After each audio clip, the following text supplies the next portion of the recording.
자, 사실 요즘 정말 관심을 한 몸에 받고 있다라고 표현해도 이 과언이 아니겠습니다. 바로 우리 K방산 얘기예요. 자, 보면은 중동에서는요, 요격률로 어마어마하게 주목을 받고 있는 바로 천궁2, 우리 한국형 방공체계 이 천궁2에 대한 러브콜이 쏟아지고 있고요. 여기에 지금 우리 기술로 개발한 초음속 전투기 있죠. KF-21 같은 경우에는 해외 군 관계자들이요, 저렇게 너도 나도 탑승을 해보면서 이거 눈독을 좀 들이고 있는 상황이죠. 게다가 우리 국산 잠수함은 어떻냐? 자, 캐나다에서 60조 사업, 무려 60조에 달하는 이 사업을 따내기 위해서 지금 최종 경쟁까지 올라가 있는 상태입니다. 지금 이 얘기를 하게 되는 이유는 특히 이 천궁2가 지금 중동에서 거의 난리예요. 빨리 달라고. 지금 줄 서 있죠. 예. 22년, 23년, 24년 순차적으로 계약을 했어요. 굉장히 규모가 커요. 22년도에는 UAE의 4.2조, 그다음에 23년에는 사우디, 네. 사우디의 4.3조, 그다음에 그 24년도에는 그 이라크에 또 3조 7천억 이렇게 계산했는데 계약을 했는데 네. 지금 뭐 그 순차적으로 도입을 공급을 해야 되는데 이번에 전쟁 때문에 UAE에서 시험 발사 성격으로 해버린 거예요. 네. 그러니까 이제 우리가 남의 전쟁 때문에 좋아지는 상황이 되고 있는데 우리가 이제 러시아 우크라이나 전쟁 때는 사실 K9 저주포, K2 전차 이런 것들이 인기를 끌었는데 지금은 또 이제 중동전에서 또 이 천궁2 그러니까 네. 지대공 미사일이에요. 고도는 15내 25km 정도 되는데 대비되는 것이 우리가 비싸게 싸운 패트리어트하고 이제 비교가 되는데 그거보다 더 요격을 잘했다 이렇게 소문나니까 지금 UAE부터 시작해 우리 추가로 해달라 뭐 사우디, 이라크 이런 데 빨리 달라 네네. 이렇게 하고 있는 상황이에요. 그래서 제가 확인해 보니까 지금 구미에서 만들고 있는데 네네. 원자재가 부족해요. 원자재가. 원자재가? 원자재가 부족해가지고 굉장히 바쁜 시절을 보내고 있어요. 아무튼 뭐 지금 우리가 지해공 무기 중에 대표 선수들이 지금 네네. 역할을 하고 있어요. K9 자주포, K2 전차 또 뭐 KF-21 네네. 잠수함 여기다가 또 지대공 미사일까지. 그래서 요즘 뭐 방산 얘기하면은 상당히 뿌듯해요. 네. 뭐 다른 거보다. 네. 근데 이제 이게 결국에는 사람을 예. 죽이는 무기라 좀 씁쓸하지만은 아무튼 중동전에서 또 하나 저 스타가 탄생하는 게 천궁2 지대공 미사일입니다. 자, 뭐 양면성이 있지만 어쨌든 지금 현지에서는 만들고 싶어도 원자재가 없다. 빨리 좀 만들고 싶지만 부족한 상황이다로 거의 몰려 있는 수준이라는 거예요. 근데 KF-21도 아까 잠깐 나왔거든요. 네네. 이것도 지금 러브콜이 쏟아지고 있어요? 환상적인 러브콜이 쏟아지고 있어서 이게 좀 특이한 점이 뭐가 있었냐면 네. 이제 무기 개발사에 있어서 무기 개발사 상당수는 피로 쓰여지거든요. 가장 많은 사고가 시험 비행기가 떨어졌다거든요. 그러니까 우리도 KF-21이 네. 아무 사고 없이 잘 넣었을 때 해외 네티즌이 놀란 게 야, 한 번도 안 떨어졌어? 문제가 한 번도 없었던 거야? 조작이야? 뭐 이런 얘기들이 그러냐? 계속. 왜냐하면 네네. 전투기를 4세대 이상 전투기를 처음 개발한 나라에서 이렇게 시간표대로 가는 경우는 없고 이게 네. 대표적으로 신뢰도가 높였다는 게 뭐냐면 어. 지난해 4월 우리나라를 방문했던 이브라임 나세르 모하메드 알 알라위 그 아랍에미리트 국방부 차관이 저분인가요? KF-21 네. 시제 뒤에서 따봉 날리시는 저분. 네. 이제 시제기에 탑승해서 이제 비행입니다. 이게 중요한 게 시제기. 그러니까 양산기가 아니라 시험 네. 제작기. 그러니까 시험 제작용. 이게 예. 언제 어떻게 문제가 발생할지 몰라서 수백 수천 번을 띄우는 시제기에 네. 그 고위급 해외 인사가 탑승했다라는 거를 이제 믿고 탔다는 거. 네, 타서 이제 지금 비행도 이제 같이 쭉 했었잖아요. 이게 단순히 그냥 퍼포먼스가 아니라 예. 이만큼 아랍에미리트에서는 네네. KF-21에 이만큼 관심이 있고 그다음에 고위급이 탔다는 걸 보면 안전하다는 걸 우리가 믿고 있다. 이외에도 이제 다른 국가의 고위급 관료들이나 장군들이 탑승해서 시험 비행을 계속 쭉 네. 이어갔다는 걸 보면 아마도 KF-21의 양산이 지금 이제 확정되고 이제 한참 배치되고 있지 않습니까? 조만간 해외 어느 나라 중에서 좋은 소식이 들리지 않을까라고 네. 기대하고 있습니다. 그러니까 쉽게 말하면 시험용으로 만든 건데 믿고 탈 수 있을 만큼 안전하다라는 얘기를 해주신 거예요. 근데 사실 바다도 살펴봐야 될 것 같아요. 이 정도 되면은. 왜냐하면은 지금 비핵 잠수함 중에 뭐 거의 가장 강력하다라고 평가받고 있는 게 우리 도산 안창호함인데 이거 지금 캐나다로 가고 있어요. 독일이랑 막판 경쟁도 앞두고 있고요. 저는 지금 어디쯤 가고 있는지 대충 알아요. 알아요? 예. 아는데 이건 한국뿐만 아니라 캐나다 국민들도 관심이 엄청 많아요. 왜냐하면은 60조 원 규모거든요. 이게 이제 한 번에 60조 원 다 하는 건 아니고 순차적으로 하긴 하지만은 18척에서 12척까지 그것을 지금 경쟁하고 있는데 이게 왜 관심이 많냐면은 우리가 2022년도에 방산이 조용하다가 2022년도에 173억 불을 달성했어요. 수출을. 그게 이제 러시아 우크라이나 전쟁 덕분인데 폴란드에서 많이 사가지고 그러는데 이때 그래서 야 방산 이제 국가 전략산업을 키우자.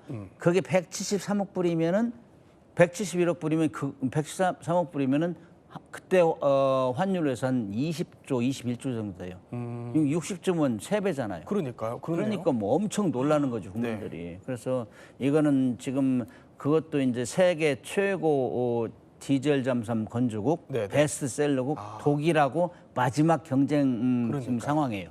그렇기 때문에 온 동네에서 온 나라에서 다 아주 관심이 많고 특히 한국 같은 경우는 이거를 이제 꺾으면 이번에도 꺾으면 2011년도에도 우리가 독일하고 최종적으로 인도네시아 수출할 때 한번 이겼어요. 근데 이건 두 번째 이기게 되면 이제 독일이 상당히 처지는 거 우리가 이제 앞서가는 이런 상황이 모멘텀이 마련되는 거죠. 아니 근데 제가 듣기로 한 3월쯤인가요? 제안서는 일단 넣었다고 하고 결과는 뭐 이르면 한 6월쯤 나올 것 같다고 그러는데 어때요? 3월 2일 날 제안서 냈고 일부는 이제 또 추가적으로 토의하고 요구사항도 있고 그래요. 그러나 중요한 거는 이 디젤 잠수함의 탑 랭커 둘이 지금 붙어 있는데 잠수함은 뭐 뒷전이고 성능 뒷전이고 산업 경제적인 면을 더 우선시하는 거예요. 이런 제안서는 저는 처음 봤어요, 여태까지. 이렇게 제안서 내는 거는 제안 요구를 그렇게 냈다고. 20%는 잠수함 성능, 그다음에 나머지는 뭐 산업 경제적인 부분 하니까 이거는 뭐 캐나다가 지금 이 잠수함 12척 사면서 산업 경제를 키우려고 하는 거 아니냐. 그래서 이제 의아해하죠. 지금 이 기업들은 죽을 맛이에요. 이게 기본이 틀어졌기 때문에 이거 제안서를 도대체 어떻게 써야 되느냐. 근데 거기서 원하는 건 전 국가적으로 우리한테 뭐 투자를 해라. 결론은 그거예요. 그렇기 때문에 지금 일부 기업들을 가서 거의 상주하다시피 하고 있고 진을 빼고 있습니다. 정말 우리 정부 뭐 기업이 총공세를 펼쳐서 노력을 하고 있으니까 기대해 볼 만하겠죠.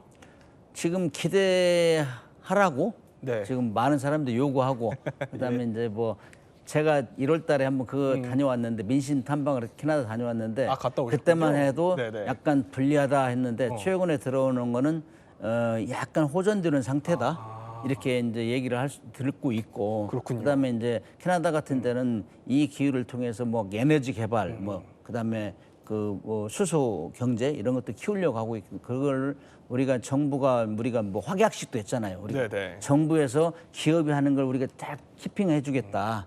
이제 믿고 해라. 그런 차원에서 총력전 차원에서는 지금 독일보다 약간 앞선다. 그래서 약간 우위로 가는 상황이 아닌가 이렇게 판단하고 있어요. 이렇게 우리 해군 전문가이신 문근식 교수님이 쭉 지금 상황을 설명해 주셨어요. 이렇게 정말 어떻게 보면 파죽지세라는 단어가 어울릴 정도로 K방산이 커가고 있는데 유의미한 수치가 하나 나왔더라고요. 홍익범 편집장. 우리가 이제 글로벌 무기 수출 점유율이 무려 4위에 올랐어요.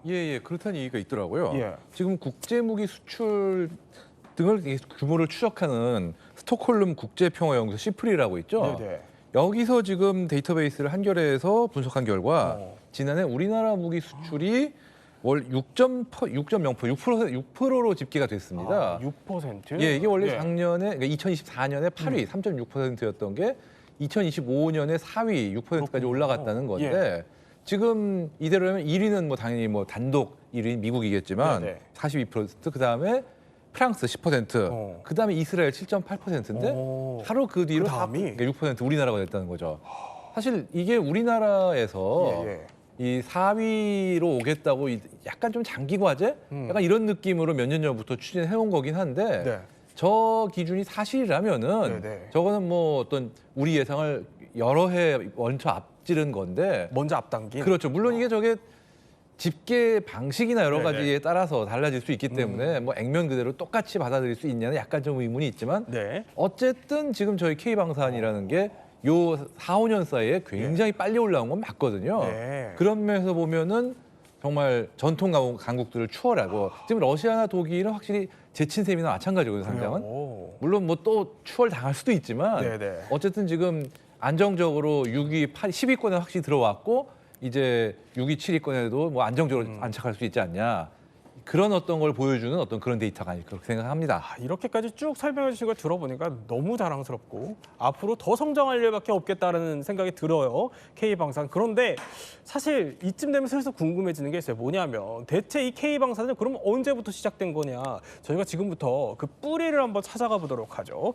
자, 이 시작은요. 사실 뭔가 이렇게 극비라는 단어 이게 쓰여 있는 쪽지 한 장에서 시작이 됐습니다. 그 쪽지에는요. 바로 국산 병기를 만들라. 이게요. 1971년 11월 박정희 전 대통령이 국방과학연구소라는 데에 이런 지시를 내렸다는 거예요. 이게 어떤 지시였던 거예요? 그 국산 병기를 만들어라 지시했는데 이때 당시에는 정말 우리가 미국 걸 다 받아서 네. 뭐 운용하고 그랬었는데 이제는 독자적으로 만들겠다. 그래가지고 이 대통령이 번개 사업을 지시했어요. 번개 사업? 번개 사업. 우리 번개불에 콩트 먹는다 그러잖아요. 네. 그래서 이거 빨리 만들어라. 빨리. 뭐 기간까지 지정해주고 뭐 미사일 언제까지 소총 언제까지 했는데 이거 보면은 정말 깨알같이 지시를 해가지고 네네. 국방과학연구소 만들어가지고 했다는 건 정말 대단한 거예요. 이때 당시에는 우리가 만드는 것도 쉽지 않았고 미국에서 계속 감시하고 너네는 우리 주는 걸 써 이랬는데 그걸 독자적으로 한다는 의지가 굉장히 강했던 거예요. 그래서 국산 소총, 포, 뭐 박격포 이런 걸 개발했는데 깜짝 놀랄 정도로 네. 이렇게 시간이 빠른 시간에 했다 이거죠. 그래서 여기 보면은 그때 당시 참여한 사람들 보면은 눈물 없이는 들을 수 없는 이런 사연들이 많아요. 그래요? 네. 그런데 그만큼 했기 때문에 된다. 그래서 저도 이제 쭉 우리가 발전사를 보면은 정말 박정희 대통령이 여러 가지 이제 추앙받는 요소 중에 하나가 이 자주국방을 대해서 굉장히 실천적으로 했단 말이죠. 네. 미국의 이 간섭을 완전히 배제시키면서 독자적으로 했다는 거. 그래서 소총, 박격포, 치료 이런 거를 했다는 거는 대단한 발상이었고 그것도 거의 비밀리했어요. 네. 지금 같으면은 뭐 너무 매스미디어가 발달돼가지고 비밀리 쉽지 않은데 그렇죠. 그 당시에는 해 하면은 퇴근도 안 하고 했단 말이죠. 비밀리에. 이렇게 했기 때문에 그것이 오늘날의 이제 기초적인 게 네. 됐다. 그래서 예비군 20개 사단 무장할 정도로 소총을 만들어라. 뭐 그래요? 그다음 포를 만들어라 이렇게 했는데 저 같은 경우도 이제 사관학교 들어갔을 때는 뭐 M16 미국 걸 들고 다니다가 네네. 2학년 때 되니까 M16이 벌었어요. 너무 가벼운 거야. 그거 M16 들고 다니다면 엄청 M1 들고 다니는데 엄청 힘들어요. 뭐 구보하고 그러면 힘든데 네네. 우리 거 만들어 가지고 할 때 아주 이 보람을 그랬군요. 느꼈죠. 이게 이제 번개 사업부터 시작됐다 이렇게 얘기할 수 있죠. 그러니까 번개 사업이라는 게 아까 뭐 번개불에 콩과 먹는다고 하셨을 때 그 번개 그 연말까지 막 만들려고 지시를 빨리빨리 해라라고 내렸다는 건데 이게 아무리 사실 생각해 보면 당시에 좀 미국한테 무기를 받던 시절이기 때문에 이게 아무리 대통령의 지시라고 해도 이걸 어떻게 뚝딱 만들 수 있을까 궁금했는데 아니 당시에 그 무기를 하나하나 조립을 그러니까 분해해가지고 이걸 조립해서 그런 식으로 만들었더라고요. 네, 이걸 전문 용어로 리버스 엔지니어링이라고 부르거든요. 그러니까 분해를 해서 예. 역설계를 한다는 건데 말은 되게 쉽죠.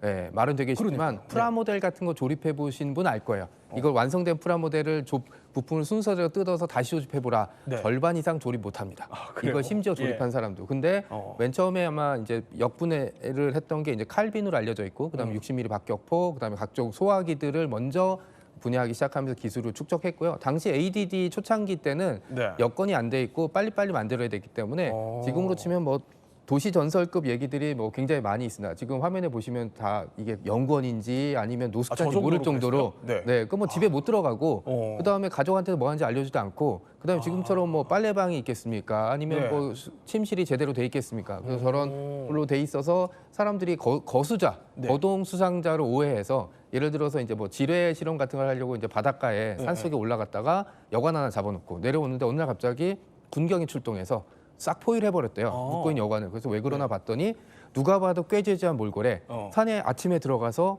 밤에 내려오고 그래서 수상하다. 내려오면서 사람들한테 뭐 네. 언제 터졌어?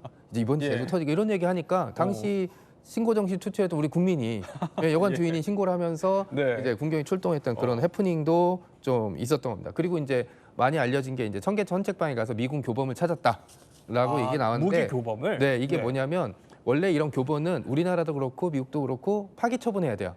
근데 귀찮으니까 네네. 그냥 수거업자한테 넘겨주면은 수거업자는 그거를 폐기하지 않고 그냥 헌책방 같은 데 파는데 네. 저도 군사 교범은 아니지만 옛날에 밀리터리에 지금 뭐 지금도 미쳐 지내지만 예. 있을 때 청계천 헌책방에 가서 네. 미군 도서관에서 용산의 미군 부대 도서관에서 나온 책들을 구해본 적이 있거든요. 그래요. 쉽지 않았어요. 2000년대도. 근데 70년대, 70년대에는 더 어려웠겠죠. 그런 걸 하나하나 다 해고하면서 이뤄냈던 게 이제 지금의 성과물이라고 보시면 될 것 같습니다. 아니 뭐 저렇게 거동 수상자로 신고도 당하고 막 청계천 헌책방도 뒤지고 할 정도로 너무 이제 열의를 다 해서 결국에 만들어냈어요. 뭘 만들어내냐?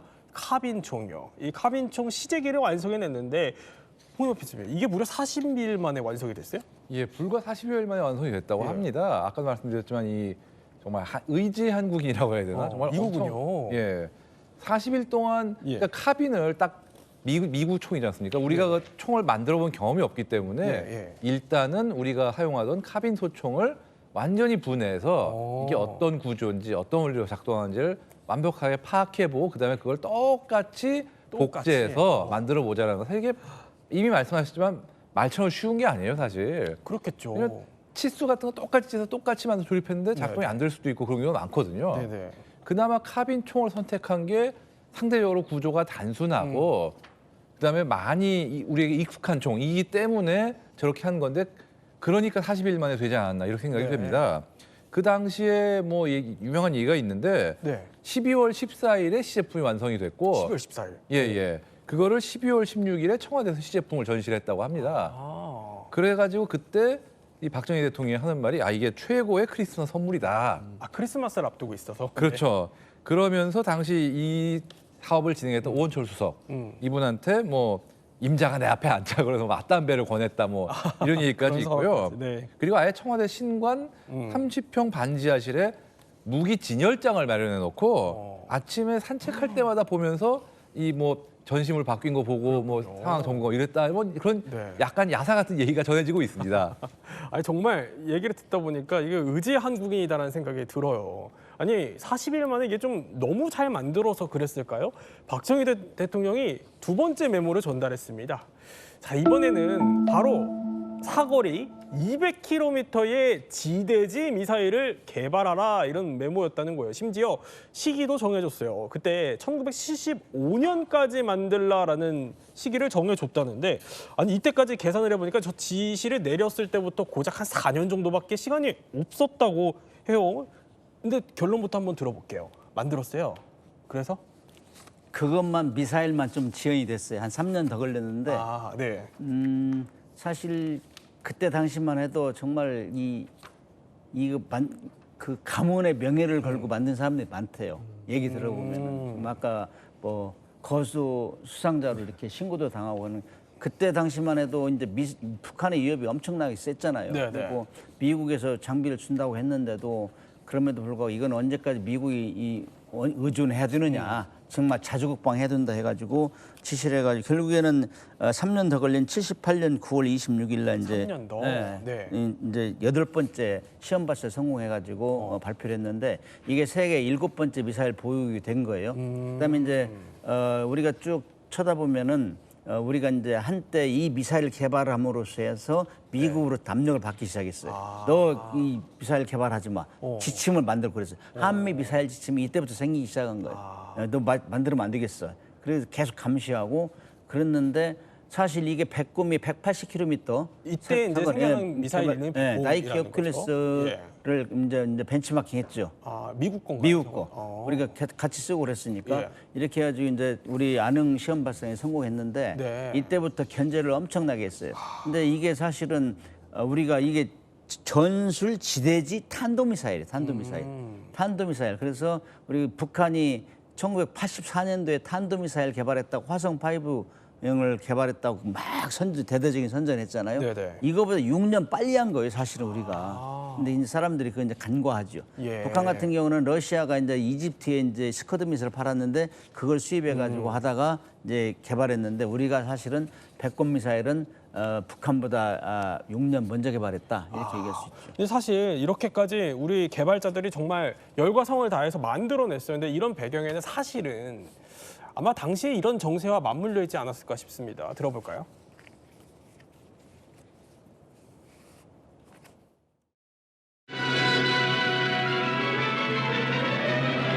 분노한 시민들도 간첩 색출에 발벗고 나서 수상한 자를 보면 지체 없이 수사기관에 신고했습니다. 여기는 판문점. 이른바 돌아오지 않는 다리를 건너 푸에블로 호승무원 82명이 돌아왔습니다.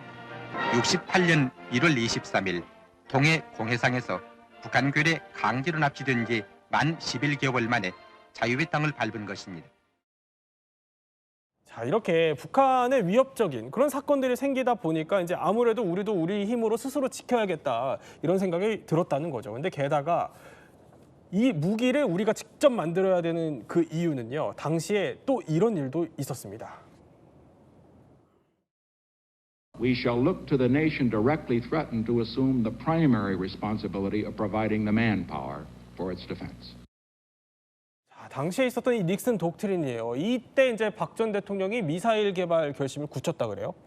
제가 초등학교 2, 3학년 때인데 이때 뭐 아시아 국가들은 자기 국가는 자기들을 지켜라. 쉬운 말로 그거예요. 아, 알아서 이제 그래, 아시아에서 알아서 지켜라. 하고 그래서 예. 너희들 더 이상 독립해라 하는 식으로 이제 갑박을 했죠. 그러면서 이제 미군 철수 얘기가 나오고 축소 얘기가 나오고 그랬어요. 네. 그러니까 이거는 큰일 났다. 뭐 푸에블로프 납치 사건 때는 뭐 자기들 국민들이 그 포로로 될 때는 완전히 폭격한다 해놓고 우리가 뭐 얘기하면은 야 너네 전쟁하지 마 이런 식으로 하고 계속 자극을 시켰죠.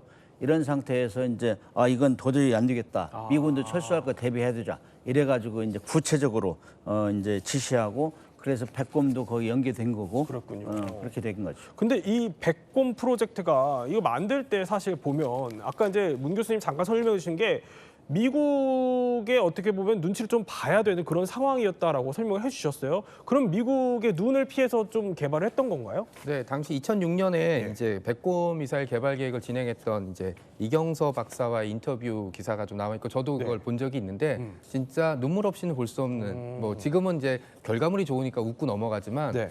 일단 가장 중요한 건 이제 연구소 만들어야 되는데 안가도 필요하고 미국의 감시를 피해서 한강변의 평범 아파트 지금 한강변이라 그러면 굉장히 저렇게 붐비는데 안가를 만들어 하지만 그때는 강남이 개발되기 본격적인 직전이라 되게 외곽의 한가한 지역이었거든요. 여기에 이제 그 안가 겸 연구소 같은 거 만들어 놓고 첫 번째 지시가 창문 열지 마라.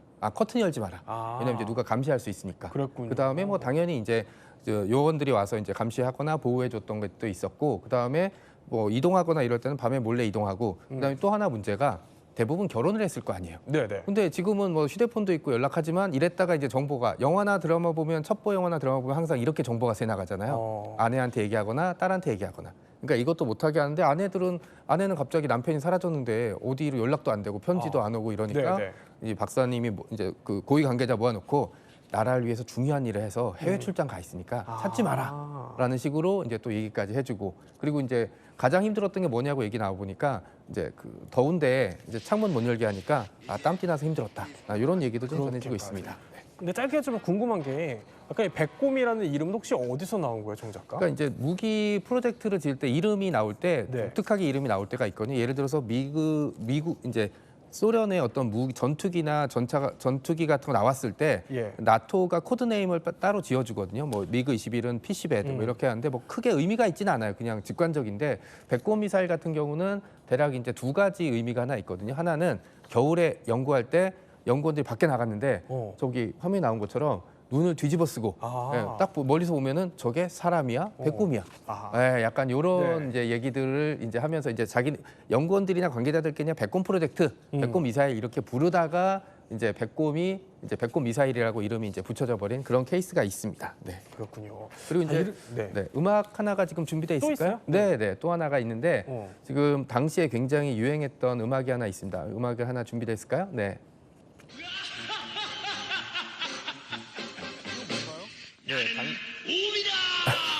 나는 곰이다. 네, 이게 당시 지금 화면 보시면 최희준 이제 가수인데 뭐 지금은 이제 잘 알려지지 않지만 당대는 뭐 최고의 이제 가수였거든요. 이분이 불렀던 노래 중에 하나가 미스터 곰, 나는 곰이다. 뭐 이런 식의 얘기인데 연구원들이 힘들고 어려울 때마다 이 노래를 들으면서 기운을 냈다고 해요. 그래서 이제 그 백곰이라는 이름이 붙었다는 두 가지 설이 있습니다. 그런데 자 이렇게 미사일 이 백곰 개발에 저희가 직접 참여했던 안동만 소장님이라고 계세요. 저희가 이분에 대한 인터뷰를 저희가 직접 해봤습니다. 자, 이분이요 어떤 분이냐면 이 미사일 개발에 직접 참여하셨던 분입니다. 한번 목소리 들어볼까요? 완전 해체하는 건 있을 수가 없잖아요. 전직 ADD 직원의 약 3분의 1을 없앴는데 그 팀이 나중에 아웅산 사태 나오고 난 뒤에 새로 사업계획 만들어라 하니까 구상해 박사라고 사업단장이 돼가지고 사람들을 끌어모으고 다시 시작을 하는데 또 원래 해둔 게 있거든요. 백고문 NHK1이라고 그러고 그다음에 NHK2로 바꾸면서 그때 일하던 사람들을 다시 모아가지고 현무라는 이름으로 84년부터 새로 시작을 했죠. 자, 이렇게 흩어졌던 사람들이 다시 모여서 역작을 또 만들고 이렇게 해서 마침내 탄생하게 된 그 무기. 지금 우리가 친숙하게 받는 그 무기죠. 맞습니다. 네. 현무 미사일 시리즈가 이렇게 해서 탄생이 바로 됐는데요. 1990년대 후반에 다시 이제 현무2 개발에 돌입을 하게 됐고요. 이때 되면 한미 미사일 사거리 지침이 약간 완화돼서 사거리가 300km까지 허용이 됐거든요. 그 300km의 사정거리를 가진 이제 현무 미사일이 만들어지고 그 다음에 이제 계속 미사일 사거리 지침이 개정이 되면서 네. 2012년에는 미사일 사거리가 최대 800km까지 늘어납니다. 그때 유명한 농담이 하나 있는데 인터넷 밈이 하나 있는데 예. 야 우리가 미국이 야 한국 우리가 미사일 사거리 지침 800km 늘려줄게. 그러면 미사일 개발하는데 얼마 걸려? 하니까 한국 쪽에서 오 그런 거예요. 그래서 야 5년이면 너무 빠른 거 아니야? 했는데 네. 4, 3, 2, 1 하니까 뒤에서 미사일 훅 날아가는 그런 밈이 한번 나온 적이 있었거든요. 네. 이렇게 이제 사거리 지침이 개정될 때마다 여기에 맞춰서 미사일들을 또박또박 이제 개발을 하게 되면서 이제 계속 현무 시리즈가 발전이 됐고요. 그리고 이제 드디어 한미 미사일 사거리 지침이 완전히 없어진 다음에는 네. 이제 우리는 그런 거 사거리나 이런 거 전혀 관심 이제 제약이 없으니까 800km 이상의 이제 그 장거리 그다음에 탄도 무게도 거의 벙커버스터 수준으로 갖출 수 있는 현무 미사일들이 계속 이제 개발이 되고 실전 배치가 되고 있는 중입니다. 저렇게 현무 5까지. 네. 저 거의 뭐 괴물 미사일이다. 한국판 벙커버스터다라고 불리는 저 자랑스러운 현무 5. 오늘에 다다르기까지 이렇게 역사를 쭉 짚어본 겁니다. 그러면 이것도 궁금해요, 홍 편집장님. 실제로 이렇게 우리 국산 무기가 혹시 실전에서 그 위력을 보여줬던 사례들도 있나요? 아, 예, 있습니다. 바로 2010년 예. 11월에 있었죠. 북한의 연평도 포격 도발 사태. 당시에 우리 군의 예. 저기 연평도 지역의 해병대가 K9 자주포를 운용하고 있었거든요. 그런데 그 상황에서 갑자기 기습적인 포격을 당했기 때문에 네. 준비가 안 된 상태였기 때문에 처음에는 그중 2문이 손상을 입긴 했습니다. 하지만 일단 인원들을 대피시켰다가 예. 13분 만인 14시 47분이었죠. 이때 포격을 개시합니다. 딱 세 문인데 예. 그 50발을 북한 쪽에 진지에 발사를 했고요. 그다음에 또 수리한 1문이 그러니까 4문이 나중에 한 문이 합류했으니까 총 4문이 북한에 이제 반격을 해서 이제 총 80발을 짧은 시간에 사격을 했습니다. 네. 이게 뭐 대응 시간이 13분 정도 걸렸으니까 이거는 문제가 있는 거야. 처음엔 그 얘기를 했지만 이게 기습을 당해서 네. 지금 뭐 일단 인원들부터 대피시켜야 했는데다가 거기에 더해서 이 포 자체의 탄약이 적재되어 있지 않았던 상황이기 때문에 13분 만에 이렇게 대응을 했다는 건 굉장히 빨리 한 거고요. 네. 게다가 중요한 게 포격을 먼저 당했음에도 불구하고 손상을 입은 차량들은 그 해치가 출입문이 열려 있던 상태였기 때문에 파손이 된 거지 출입문이 닫혀 있던 차량들은 파손이 안 됐어요. 그러니까 그 원래 예정됐던 방어력도 충분히 검증이 된 거고요. 그랬군요. 그래서 오히려 그 사건 이후에 이 K9 자주포가 성능이 우수하구나라는 게 오히려 검증이 돼서 어떤 수출 시장에서 돌파구를 마련하는 계기 중에 하나가 됐다. 이런 평가를 받고 있습니다. 그렇군요. 또 이후에 이런 상황까지. 자, 정말 K방산 우리가 지금부터 시작해서 시작점까지 뿌리를 살펴봤는데 앞으로 더 성장할 일만 남았다 이런 생각이 또 드는군요. 자, 세 분과 함께 K방산의 그 뿌리에 대해서 이야기 나눠봤습니다. 저희는 60초 후에 뵙겠습니다. 이번에는 몰랐던 이야기 더 시간입니다. 이번에는요, 자랑스러운 우리 K방산 얘기인데 아니 그럼 왜 이렇게 해외에서 난리인지 그 인기 비결을 이번에 한번 제대로 짚어보겠습니다. 지식주전 지금 시작합니다.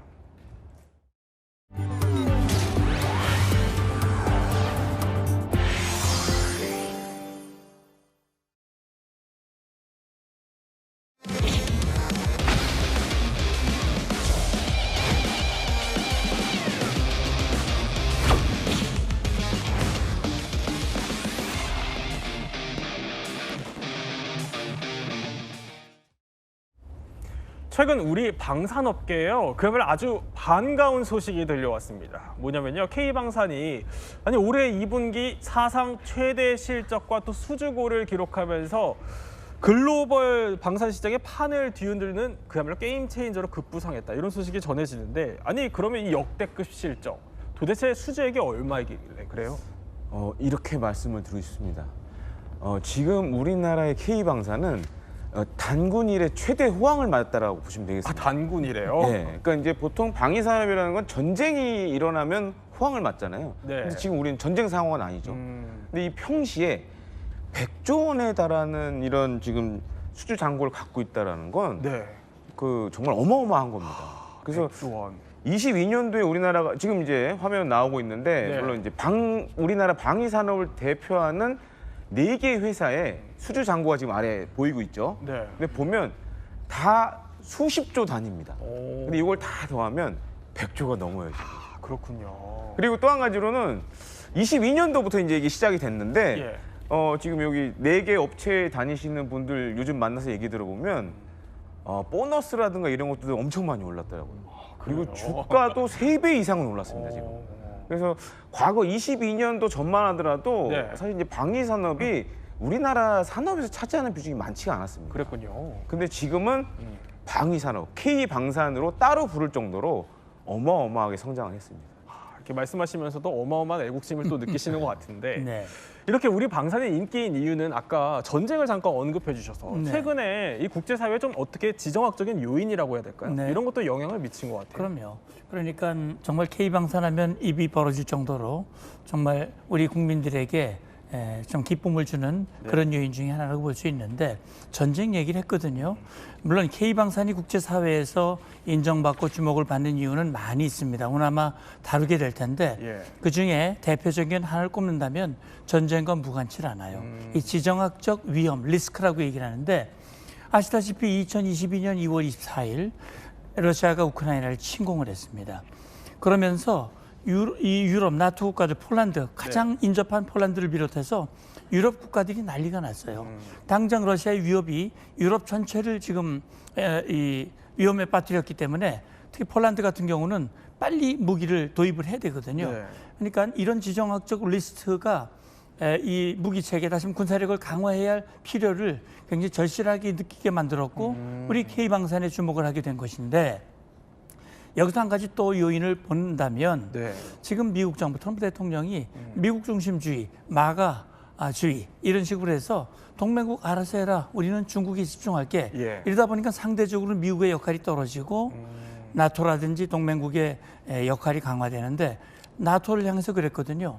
국방비 5%까지 올려 GDP 대비. 네. 그러면 그 늘린 국방비를 가지고 뭐 하겠습니까? 무기를 구매해야 되거든요.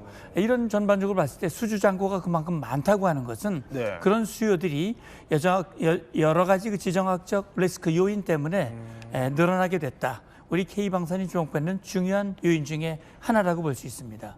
그러니까 어떻게 보면은 자주 국방이 조금 필요해진 국제 정세이기 때문에 그만큼 국방에 대한 무기 수요가 늘어나고 또 이게 K방산의 호재로 이어진다 이런 설명을 해주신 것 같아요. 네. 그러면 정문수 작가님, 네. 지금이야말로 어떻게 보면 우리에게는 좀 게임 체인저가 될 수 있는 그런 시기다 이렇게 볼 수 있나요? 이게 김 의원 얘기대로 이제 우리가 예전에는 무기 수입국 탑 5 안에 들은 적이 되게 많았었는데 예. 지금은 무기 수출로 전 세계 탑 10 안에 들어가는 국가가 돼버렸거든요. 그러니까 이제 러시아의 우크라이나 침공 이후에 유럽은 진짜 발등에 불이 떨어졌고 중국의 급부상으로 인해서 이제 동남아와 이제 태평양 일대도 전운이 감돌고 있는 그런 상황이기 때문에 그리고 또 하나 이제 트럼프 대통령의 등장 이후에 불똥을 또 맞은 나라가 캐나다거든요.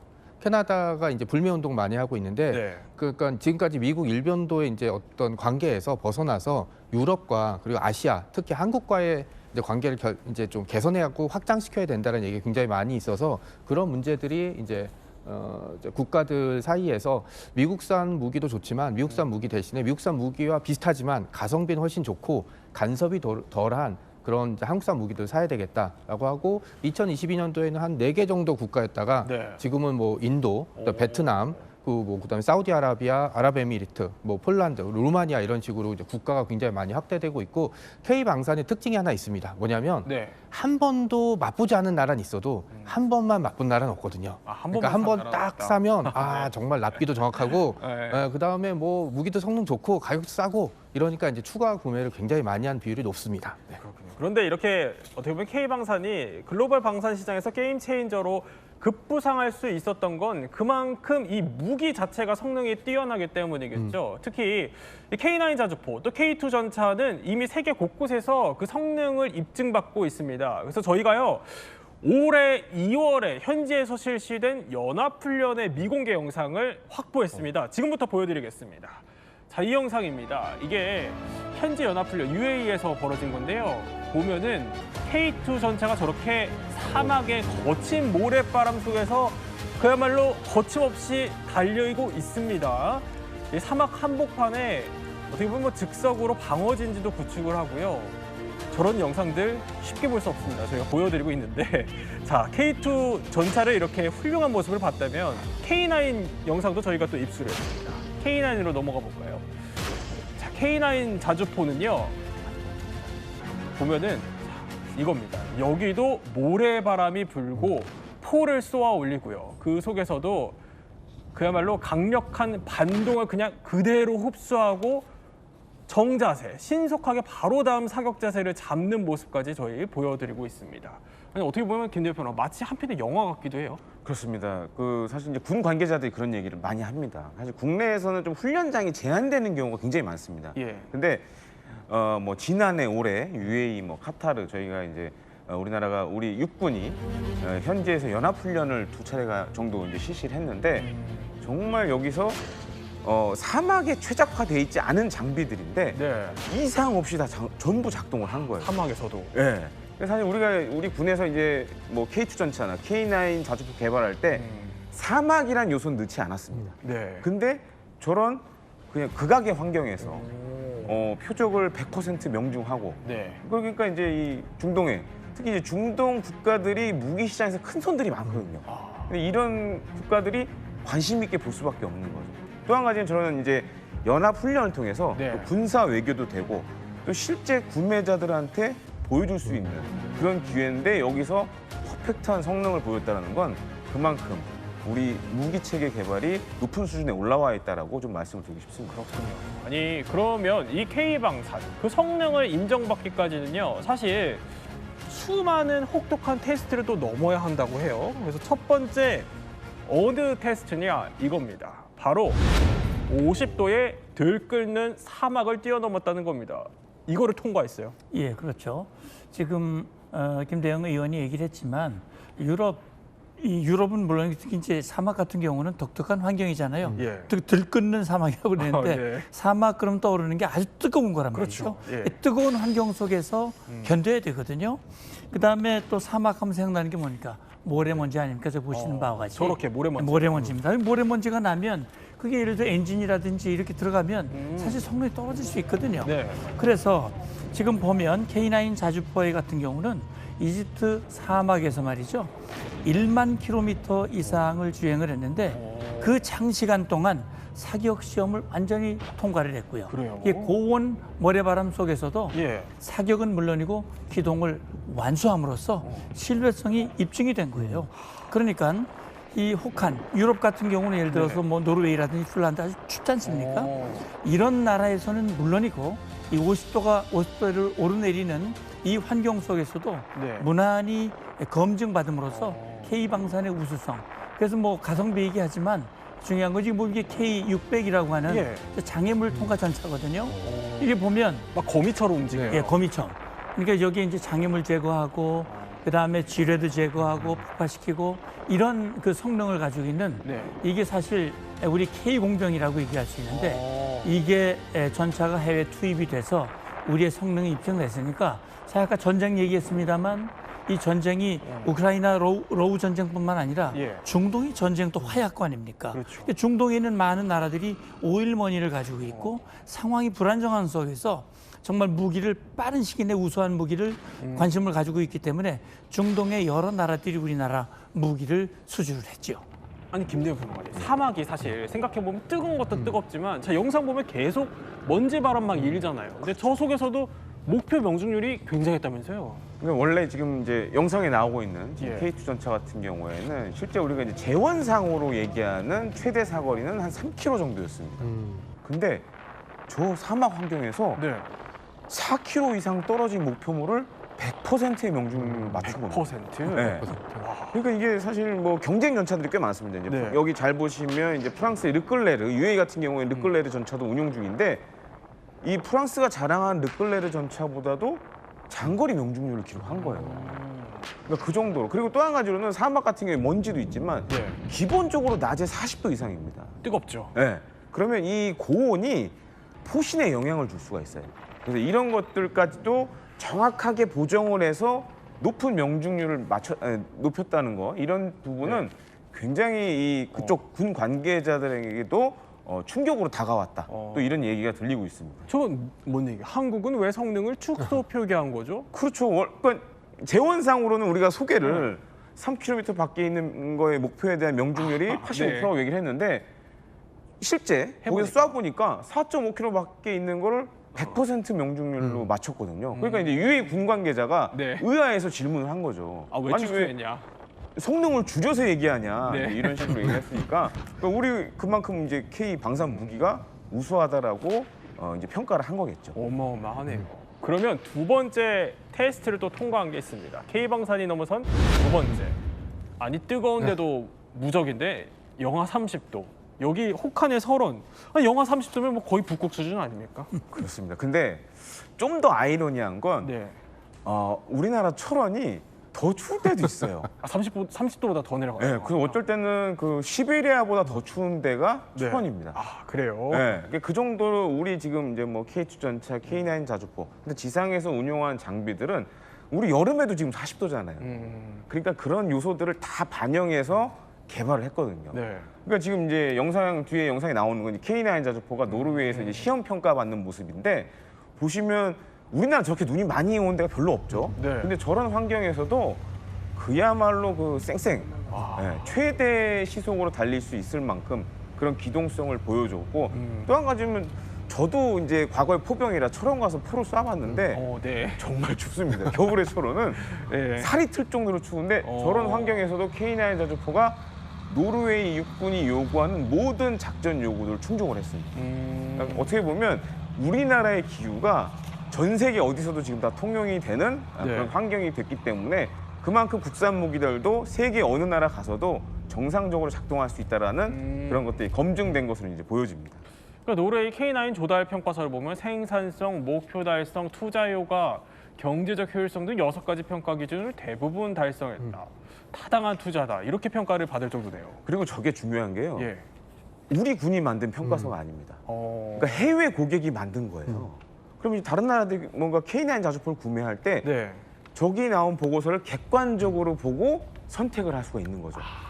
그러니까 이게 우리 평가와 제3국의 평가가 다르기 때문에 그런 측면에서는 노르웨이 군이 굉장히 K9 자주포를 높게 평가하고 있다라고 이렇게 좀 생각하시면 되겠습니다. 아니 근데 높게 평가했다는 얘기랑 별개로 당시에 아니 이 K2 전차가 지금도 뭐 빠르게 달리지만 설원을 너무 빠르게 달려서 노르웨이 군인들이 무서워했다고요? 지금 영상 보시면 굉장히 유명한 짤방인데 왼쪽이 이제 우리 K2NO라고 부르는 노르웨이형 버전이고 왼쪽이 레오파드 A7, 그러니까 이제 독일이 이제 제안했던 모델인데 지금 보시면 월등히 앞서가고 있고 그리고 이제 살짝 보시면 블랙팬서 우리 후표가 포탑을 살짝 돌리면서 야 힘들어? 약간 이렇게 말을 걸려고 하니까 지금 레오파드가 이게 못 본 척하고 포탑을 딴 데로 돌리거든요. 그래서 사람들이 굉장히 놀랐는데 야 어떻게 한국산 전차가 독일산 전차보다 우수하냐? 저는 결과를 예상하고 있었습니다. 왜냐? K2 블랙팬서는 흑표거든요.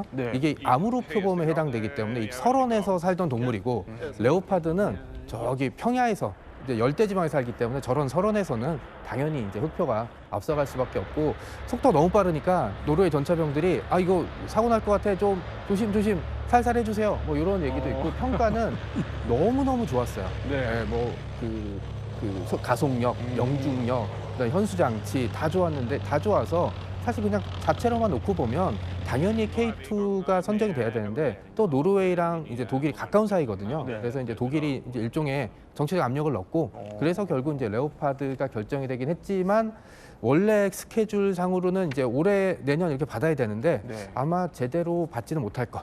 네, 같은 그런 상황이 좀 돌아가고 있습니다. 그러니까 정명섭 작가 설명은 결국에는 이렇게 훌륭함에도 불구하고 노르웨이 정부는 독일 걸 택했다는 얘기예요. 예, 그러니까요. 사실 노르웨이 국방부는 아까 그 평가 요소에 의해서 예. 당연히 한국산 K2 전차를 당연히 구매할 것으로 생각을 하고 건의를 했단 말이죠. 네. 노르웨이 국방부 장관도 거기에 서명을 했고, 그런데 마지막 최종 결정자인 총리가 그걸 독일산으로 했다는 거는 정치적인 압력이 있었다. 말하자면 독일이 우크라이나 전쟁 때문에 러시아 가스를 들여오지 못하니까 노르웨이산을 들여올 테니까 좀 이걸 구매해달라는 얘기들이 있었을 것이다라는 추정이 많아요. 그러다 보니까 결국 이 언론에서도 지금 여기 나옵니다만 예. 뭔가 이게 좀 문제가 있는 거 아니냐 이런 얘기가 있었고요.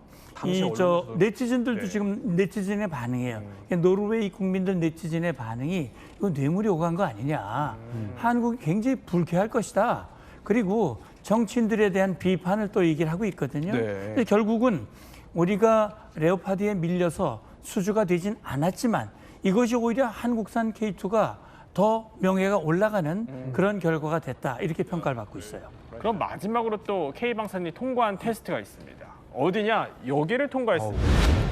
1500m의 고도, 굉장히 높은 고도의 험준한 산악을 넘었다는 건데 이건 무슨 얘기죠? 예, 이게 이제 유럽에 이제 진출한 우리 K2 전차, 예. 폴란드에 현물이 직접 진출이 했지 않습니까? 2024 스테드패스트 디펜더라고 하는 나토 최대 훈련이 있었어요. 그 훈련에 지금 이 폴란드에 납품한 K2 24대 중에 12대가 기갑 전력으로 네. 참여했거든요.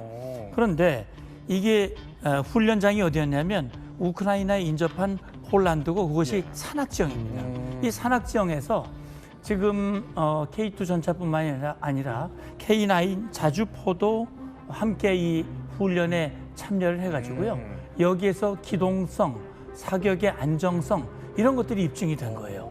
그래서 결국은 험준한 산악에서도 산악 극복 역량이 입증된 그런 계기가 됐습니다. 근데 여기서 좀 특별한 묘기를 K2가 선보였다면서요? 그렇습니다. 그 K2 전차 같은 경우에는 예. 우리 흔히 자동차로 비하자면 이제 서스펜션, 요게 좀 특별합니다. 그래서 이제 보통 이제 반능동 유기압식 서스펜션을 사용을 하는데 저도 전에 한번 K2 전차 타봤어요. 근데 이렇게 평가를 좀 드리고 싶어요. 우리 이제 뭐 최고급 뭐 독일산 그런 고급 자동차보다 사실은 탔을 때 그 느껴지는 주행 질감이 굉장히 좋습니다.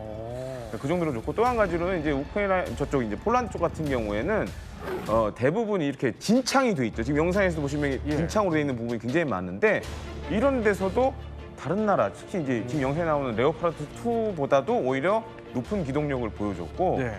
또 한 가지로는 뭐 전진도 하고 후진도 하고 사실 이제 K2 전차 이제 어디 시범 나가면 그런 거 많이 하거든요. 마치 이제 비보이처럼 전차가 막 움직이고 하는데 이런 것들을 이제 보여줘가지고 특히 이제 경사로 멈췄다가 밀리지 않고 다시 올라가고 그러니까 이제 같이 훈련에 참가했던 다른 나토 회원 국가 군대들이 아 이건 묘기다. 전차가 어떻게 저런 걸 할 수 있냐. 네. 이런 식으로 많이 평가를 했다라는 얘기가 들리고 있습니다. 그러니까 경사로를 멈췄다가 밀리지 않고 가는 굉장히 기묘한 묘기를 또 보여줬다는 건데 이런 극한 훈련을 했던 폴란드는요. 아니 우리 K방송을 너무 좋아합니다.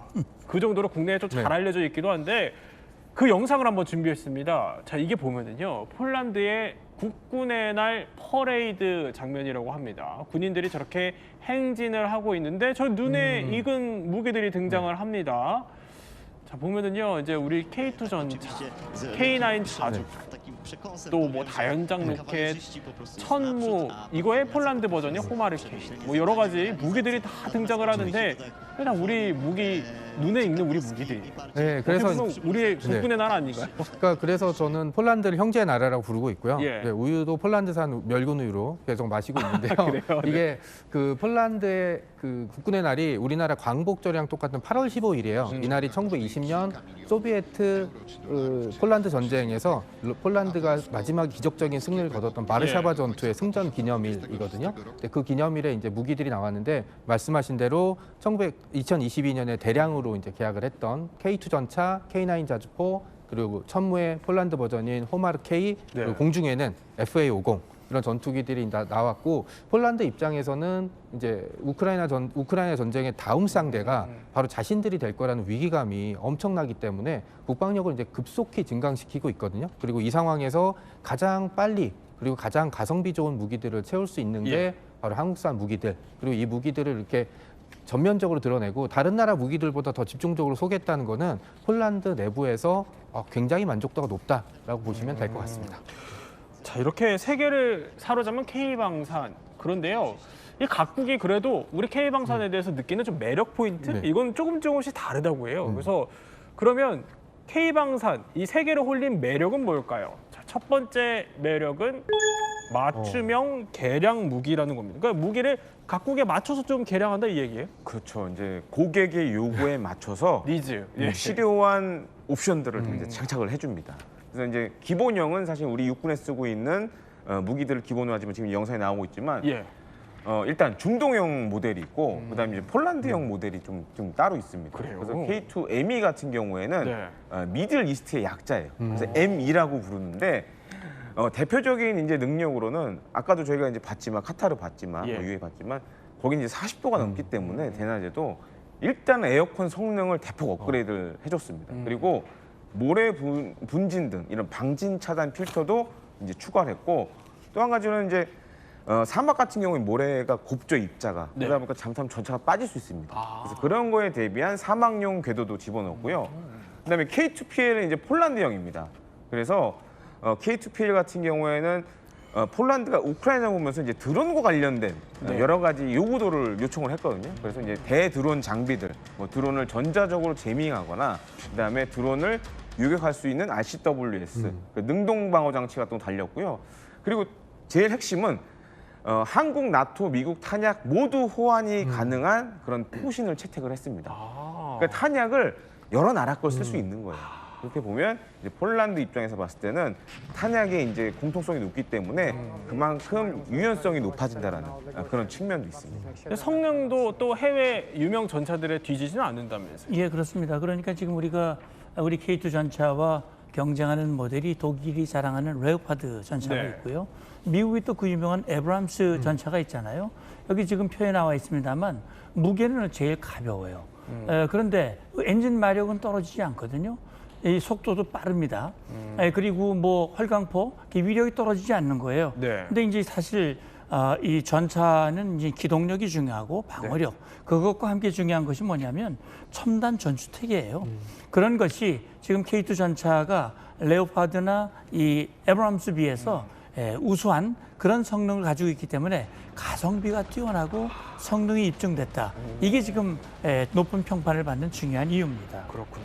그런데 반면에 두 번째 또 매력이 있어요. 이거는 인도를 또 홀린 매력이라고 하는데 인도는 속도에 반했어요.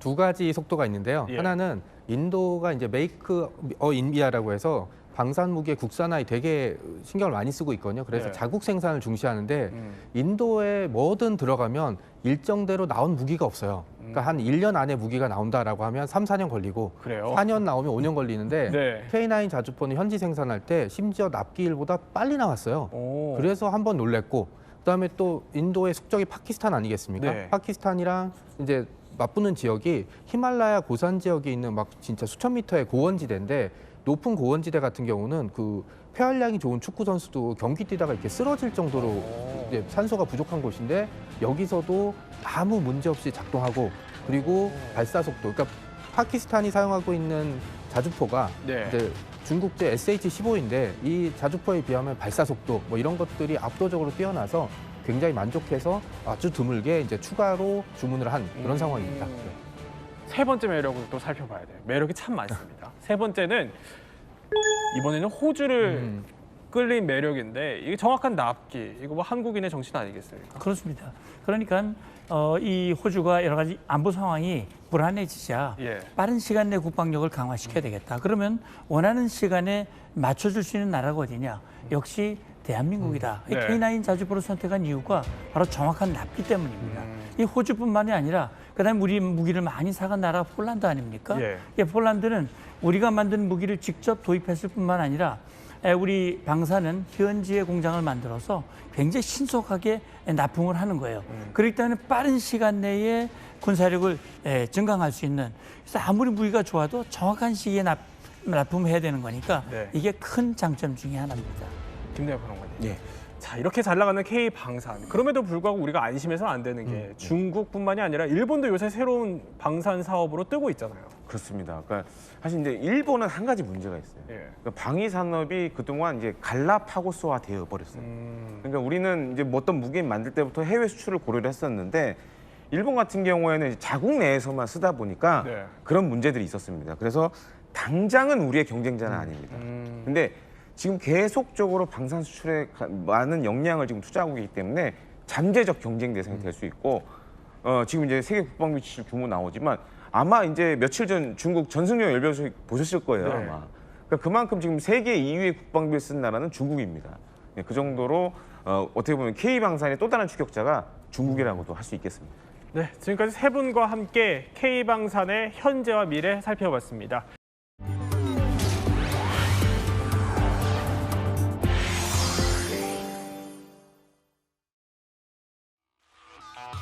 K방산 수출이 요즘 이제 관심을 많이 받고 있는데 그중에 결정적인 역할을 한 것이 폴란드 수출이죠.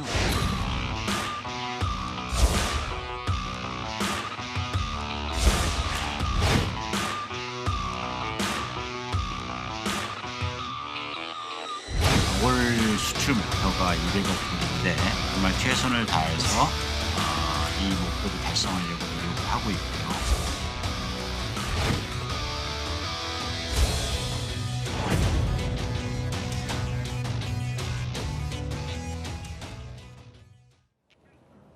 자, 세 분과 함께 이야기 나눠보겠습니다. 자, 그야말로 K방산의 위세가 진짜 굳건하다 이런 보도들이 쏟아지고 있습니다. 그런데 일단 이 부분을 짚어봐야 될 것 같아요. 각국에 현재 얼마나 좀 팔리고 있는 거예요? 예, K방산하면 우리가 지상방산 그리고 이제 항공방산, 해양방산 이렇게 있는데 특히 지금 약진하고 있는 것은 이제 지상방산 쪽이라고 할 수가 있습니다. 보이는 그 그림을 보시면 예. 우리나라가 사실 2021년까지는 그다지 수출을 하지 못했었는데요. 네. 2022년에 러시아 우크라이나 전쟁 이후에는 수출국들이 지금 다변화되고 있습니다. K2 전차, 그리고 비궁, 청궁, 레드백, FA-50 그리고 가장 스테디셀러라고 할 수 있는 것은 K9 자주포인데요. 예. K9 자주포는 이미 폴란드뿐만 아니라 동유럽 국가를 포함해서 이미 한국을 포함한 10개국들이 K9 자주포를 운영하고 있을 정도로 대한민국의 방위 산업은 이제 다양한 국가로, 다양한 무기로 지금 확대되고 있다. 이렇게 보시면 될 것 같습니다. 그런데 저 무기들 가운데서도 문근식 교수님, 그러니까 K9 자주포가 거의 점유율이 과반을 이룬다고 하는데 최근에 이게 공산국가인 베트남까지도 진출을 했다면서요? 그렇죠. 이제 K9 자주포는 뭐 BTS라 이렇게 얘기했잖아요, 지난번에. 네. 무기 방산 시장에서 그 정도로 이제 점유율이 많은데 우리가 우려했던 것 중에 하나가 그럼 유럽에서는 그렇게 하고 있는데 그 향후 어떻게 이제 다른 데로 팔릴 것이냐, 시장 네. 다변화가 필요하다 이런 상황에서 나온 얘기가 베트남이거든요. 상당히 좋은 소식이죠. 근데 아직까지 뭐 업체에 물어보면 아직까지 구체적으로 협상은 안 되고 있는데 2년 전부터 이제 베트남 국방장관이 와서 우리 7기동전단을 훈련하는 거 보고 K9 자주포 사격하는 거 보고 작년에는 또 우리가 이제 교육을 했대요. 각 구매국들 모여가지고 다 교육시키고 이런 다 참여를 했는가 봐요. 그러니까 베트남 같은 경우는 지금 중국이 굉장히 두렵잖아. 옆에 있는 나라이기 때문에 1,300km를 국경 접합하고 있고 그러기 때문에 인도 같은 데서 샀단 말이죠. 중국이 대응해서 한 200대를 샀기 때문에 자기들 사겠다 그래서 한 20대 정도 얘기가 되고 있는 상황인 것 같아요. 그렇군요. K9 20대. 그렇게 되면 이제 K9 자주포 시장이 더 늘어나면 조금 전에 말씀하셨지만 뭐 10개 국가라는데 이제 11개 국가가 늘어나는 거죠.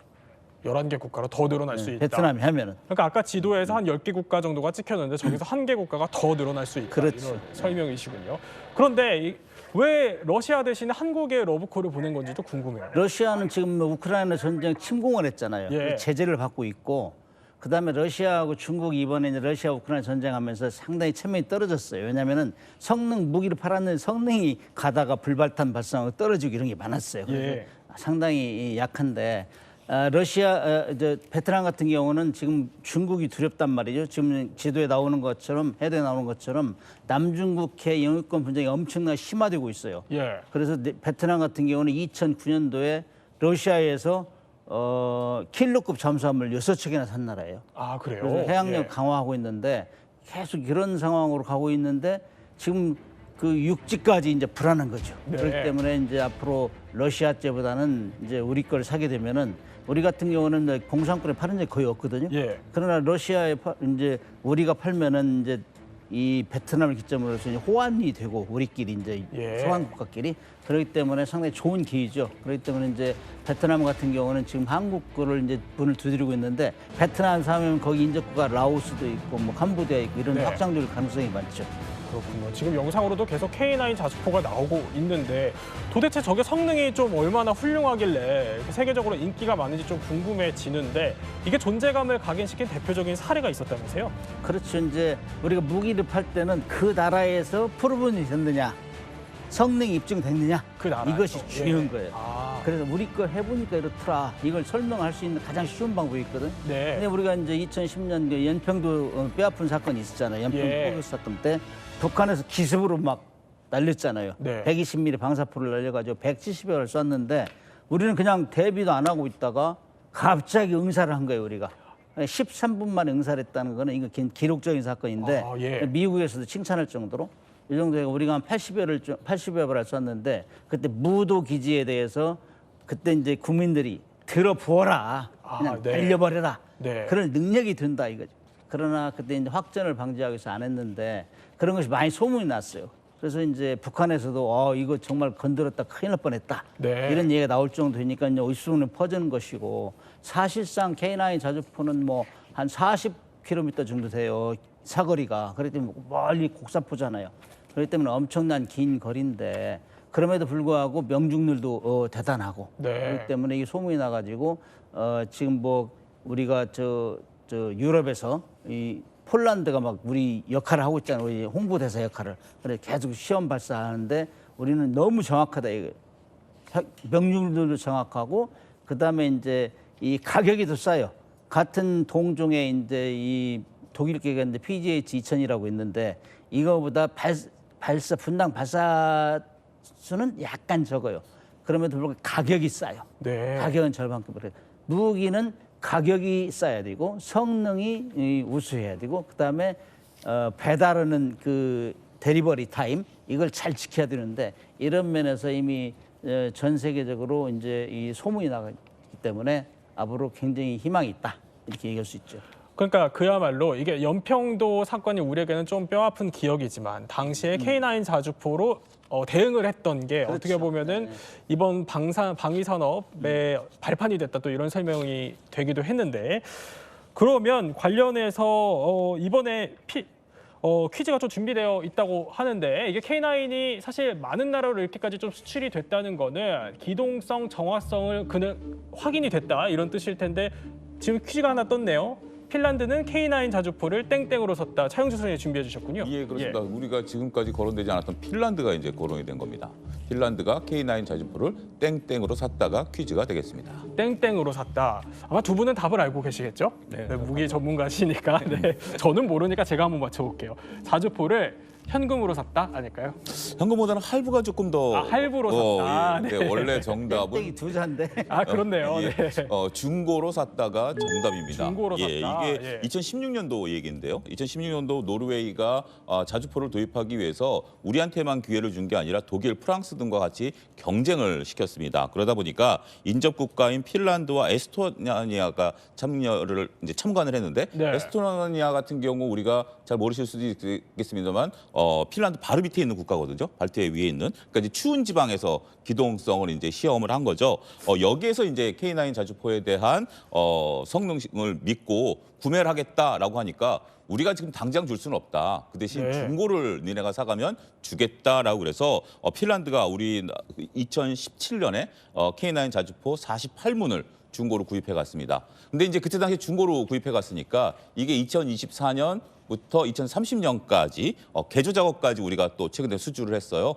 그렇기 때문에 중고로도 수출을 하고 이후에 개조 작업까지 참여하는 쾌거를 우리가 보이고 있다. 이렇게 설명을 드릴 수가 있겠습니다. 그야말로 그만큼 성능에 놀랐다는 건데 지금 영상으로만 봐도 눈발에서 기동을 그야말로 자유자재로 하는 모습이 저게 보여요. 굉장히 그때 당시에 저도 굉장히 화제로 봤었던 건데 독일 전차하고 프랑스, 특히 이제 독일 전차하면 엄청나게 우리가 물론 가격도 굉장히 비싸긴 합니다만 근데 안타깝게도 핀란드가 요구하는 성능에 못 미쳤어요. 그래서 제가 그때 기사가 기억이 나는 게 왜 못 미쳤느냐라고 하니까 우리는 최악의 상태를 가정한다. 최악의 상태가 어디냐? 우리나라 전방이 어디까지 온도가 떨어지느냐? 영하 55도까지 떨어질 수도 있기 때문에 네. 그거를 감안해서 만든 K9 자주포니까 예. 독일이 아무리 좋다 하더라도 독일은 겨울이 없으니까 예. 그 성능에 있어서 우리가 앞섰다라는 기사를 제가 본 기억이 납니다. 그렇군요. 그만큼 성능에 또 놀랐다는 건데 그럼 이거를 좀 뒷받침하는 또 다른 사례가 있어야지만 저 정도로 좀 팔릴 수 있는 거 아니겠어요? 또 사례가 있나요? 우리 걸 보고 선전해 준 나라가 몇 개 있죠. 에스토니아 조금 전에 말씀하셨는데 예. 에스토니아 그 장성이 이제 우리 이 시범을 보러 왔어요. 그런데 이제 우리가 이제 그 조작을 시켰는데 아주 군대 입대한 지 얼마 안 되는 초등병한테 시켰나 봐요. 그러니까 그래요? 굉장히 쉽게 이렇게 할 수 있다. 누구나 이렇게 핸들링할 수 있는 이런 정도로 쉽게 했다. 여기에 한번 놀랐고 그다음 이집트 같은 경우는 해안선이 있는데 이 육군 보잖아요. 이게 지상에서 하는 건데 이거를 해안포로 이제 변경한 거예요. 그래가지고 해안에 이제 함정을 보고 사격했는데 정확도가 엄청 정확하다. 그래 이집트에서 살려고 하고 있고 예. 그다음 미국 같은 경우도 이제 인도 같은 경우는 좀 까다로워요. 사실 인도가. 그래요? 예. 러시아하고 무기 경쟁을 시키면서 엄청나게 주문이 많은데 저게 인도 영상이라고 하네요. 네, 인도는 모래 언덕 테스트를 했다고 그래요. 그래가지고 네. 러시아하고 시합을 시켰는데 예. 러시아는 중간에 포기했고 우리는 사실 저게 포신이 8m면 엄청 긴 거거든. 아 그래요? 예. 근데 이걸 가지고 67km 이상 다녀야 되니까 엄청나게 균형 감각이 있고 그래야 되는데 모래 언덕 같은데 경사지면 못 올라간단 말이죠. 네. 근데 우리가 그거 이겼고 그다음 미국 같은 경우도 최근에 이제 우리가 미국 시장을 녹화하고 있어요. 그래가지고 가서 보여주고 그러는데 미국 시장에서 깜짝 놀란 거예요. 야, 참 우리가 6.25 때 지원한 이 나라에서 우리보다 훨씬 좋은 전자장비 이런 거 다 실었다. 네. 깜짝 놀래요. 그런 것들을 계속 입소문을 내니까 이거는 정말 대단한 포구나. 우리가 그야말로 무기 세계에서 BTS라는 거짓말이 아니구나. 이게 입증이 되고 있는 것이죠. 그래서 이건 상당히 인기가 좋다. 그렇게 얘기를 할 수 있습니다. 그러면 뭐 이 K9 자주포 얘기는 충분히 좀 해본 것 같고 이거 외에도 또 글로벌 베스트셀러들이 굉장히 또 다양하다고 하는데 그중에서도 좀 대표 효자 무기들을 꼽자면 어떤 게 있을까요? 네, 실제로 지금 화면에도 보이시지만 네. 유럽에서 이목이 집중되고 있는 K2 전차가 있습니다. 앞서 말씀 주신 것처럼 이제 독일이나 미국의 전차들이 있는데 저희는 가격적인 면에서도 그렇고 성능적인 면에서도 그렇고 또 납품 속도 면에 있어서 지금 유럽은 전쟁을 하고 있지 않습니까? 네. 러시아와 우크라이나가 전쟁을 하고 있기 때문에 주변 국가들은 지금 빠르게 전차를 또 K9 자주포 같은 무기들을 공급받고 싶은데 그런 부분에 있어서 저희 K9 전차, K2 전차 같은 경우에는 폴란드를 중심으로 해서 다양하게 지금 공급이 되고 있고요. 특히나 네. 폴란드 같은 경우에는 납기를 무려 3개월이나 앞서서 저희들이 공급을 할 정도로 지금 이 헝가리 같은 경우에는 이제 라인메탈로부터 전차를 공급받기로 돼 있는데 아직까지도 못 받고 있습니다. 그만큼 대한민국의 그 방위산 업체들, 특히 K방산 업체들이 지난 한 50여 년 동안 자주국방하면서 계속해서 교육 훈련하고 생산 캐파를 늘려왔기 때문에 그런 부분에서는 독립적 시장에서 강세를 네. 보이고 있고요. 또 추가적으로 보면 저희가 이제 천궁이라고 하는 중동 지역에서 네. 지금 보여주고 있는 그 무기들이 있습니다. 예. 천궁은 뭐냐면 중거리 그 지대공 방호 시스템이죠. 중거리 지대공 방호 시스템 같은 경우도 의미 있는 약진을 하고 있습니다. 네, 지금 뭐 K2 성능을 얘기를 해주셨는데 그럼 이게 어느 정도 그 성능이길래 이렇게 유럽에서 좀 이목이 집중된 건지 궁금한데 관련돼서 퀴즈가 준비되어 있죠? 예, 그렇습니다. 퀴즈는 폴란드는 K2의 땡땡땡 기동 능력으로 기고만장해졌다라고 퀴즈를 드릴 수가 있겠습니다. 땡땡땡 기동 능력. 아까 뭐 자유자재로 하던데 자유자재는 네 글자니까 아닌 것 같고. 네. 네. 정답이 뭘까요? 아까 교수님도 말씀하셨습니다만 이게 경사로 예. 기동 능력으로 기고만장해졌다라는 겁니다. K2가 얼만큼 무거운지 혹시 아십니까? 아니요. 보통 우리가 이제 전차가 기동을 하는데 아니 언덕을 올라갈 수 있는 거 아니야? 라고 쉽게 생각할 수 있겠죠. 그렇죠. 예. K2가 무려 55톤입니다. 아. 55톤이면 우리나라 H4의 GV80의 약 25대 무게입니다.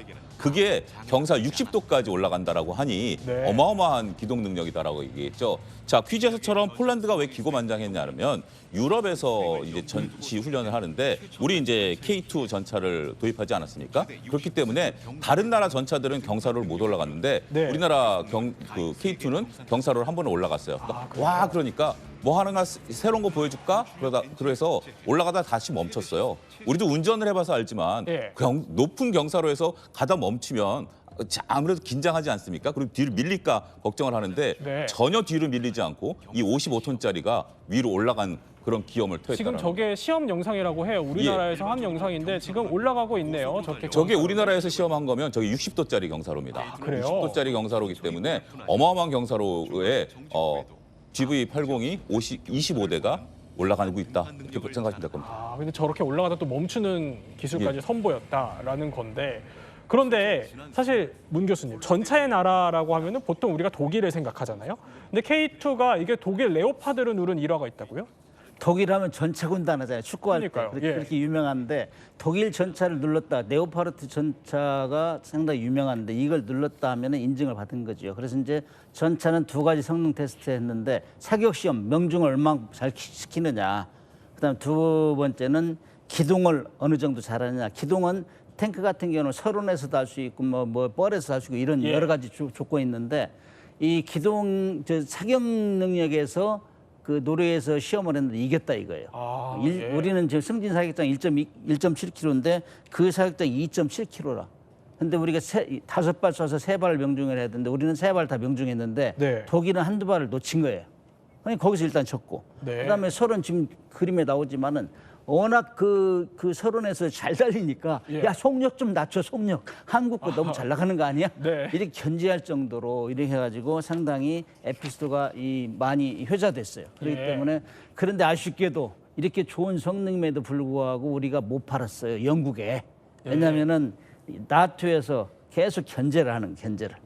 그래서 우리는 뭐 다 판다고 생각했는데 거의 못 팔았단 말이에요. 그래서 나토가 지금 우리를 견제하게 뭉치고 있다. 이거 상당히 중요한 포인트입니다. 그런데요, 교수님. 사실 현대전, 뭐 사이버전, 인공지능에 지금 뭐 우주전까지 거론이 되고 있잖아요. 근데 저 재래식 무기가 각광받는 이유가 있어요? 원래 전쟁은 쉬운 말로 하면 땅 따먹기잖아요. 땅 따먹기. 그렇죠. 예. 근데 뭐 요즘 뭐 사이버전, 뭐 미사일전 해도 그건 날아가면은 확보가 안 되잖아요. 네. 지금 우크라이나 러시아 전쟁하는 거 보면은 계속 기동전 하잖아요. 기동전. 그럼에도 불구하고 기동전의 성능도 있지만은 전술을 잘 활용해야 되는데 우크라이나가 비교적 적은 세력 가지고 대규모의 이 러시아 그 전차 군단을 막고 있잖아요. 예. 그렇기 때문에 이 전쟁의 패턴은 막을 수가 없어요. 왜냐하면 땅 따먹기니까 사실은. 그럼에도 불구하고 지금 뭐 이제는 탱크의 시대가 가는 거 아니냐 이런 얘기도 나와요. 왜냐하면은 그 무인기, 값싼 무인기로 탱크를 격파하잖아요. 네. 그럼에도 불구하고 그런 공중전, 사이버전 여러 가지가 있지만은 탱크는 그래도 또 미사일은 가격이 비싸잖아요. 한 예. 발에 수십억씩 하는데 이거는 뭐 수천만 원 뭐 이러기 때문에 이건 무시할 수 없다. 네. 이 영토 전쟁이기 때문에 이거는 무시할 수 없다 이렇게 볼 수 있죠.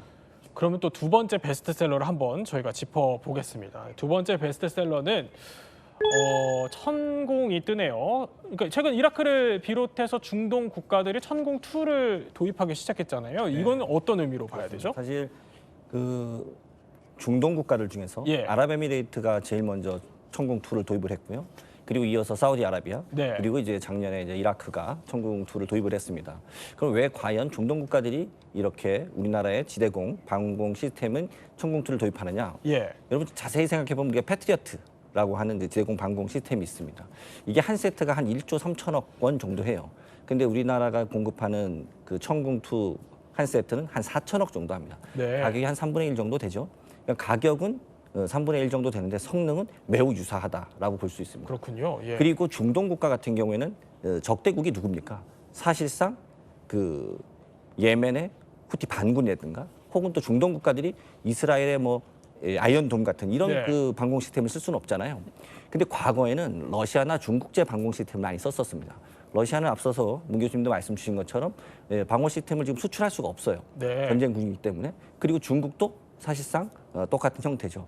그러면 미국으로 미국의 방공 시스템인 그 패트리어트보다는 가격적으로도 저렴하면서도 성능은 우수한 한국의 천궁2와 같은 방어 시스템이 이제 중동에서 약진하고 있고 중동 국가는 이미 이 세계 국가뿐만 아니라 다른 나라로 훨씬 더 지금 확대될 수 있는 가능성이 매우 높다라고 볼 수 있습니다.